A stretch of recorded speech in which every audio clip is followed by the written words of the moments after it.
अंत्योदय के प्रणेता, जिनकी दृष्टि और जिनके विजन के कारण गांव, गरीब, किसान, नौजवान, महिलाएं यह विभिन्न राजनीतिक दलों के राजनीतिक एजेंडे के हिस्से बने, ऐसे अंत्योदय के प्रणेता पंडित दीनदयाल उपाध्याय जी की इस पावन जयंती पर उनकी स्मृतियों को नमन करते हुए प्रदेश सरकार और प्रदेश की जनता की ओर से उन्हें विनम्र श्रद्धांजलि अर्पित करता हूं। हम सब जानते हैं कि पंडित जी ने आज से 60-70 वर्ष पहले जो जीवन दृष्टि अपने विचारों के माध्यम से भारतीय राजनीति को दी,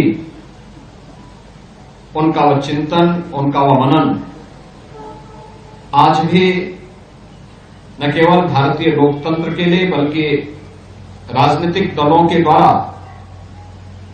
प्रारंभ किए गए विभिन्न प्रकार के कार्यक्रमों के अंदर उनका वह चिंतन देखने को मिलता है। हम सब इस बात को जानते हैं कि उनके चिंतन में गांव, गरीब, किसान,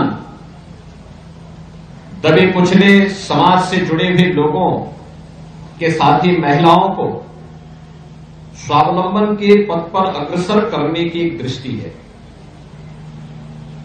उसमें दृष्टि भी है तो उन्हें स्वावलंबन के मार्ग पर अग्रसर करने के लिए उस तबके के लिए एक सहानुभूति भी है।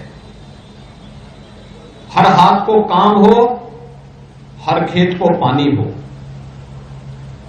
आर्थिक प्रगति का पैमाना ऊंचे पायदान पर चढ़े हुए व्यक्ति से नहीं बल्कि सबसे नीचे पायदान पर खड़े हुए व्यक्ति के माध्यम से की जानी चाहिए।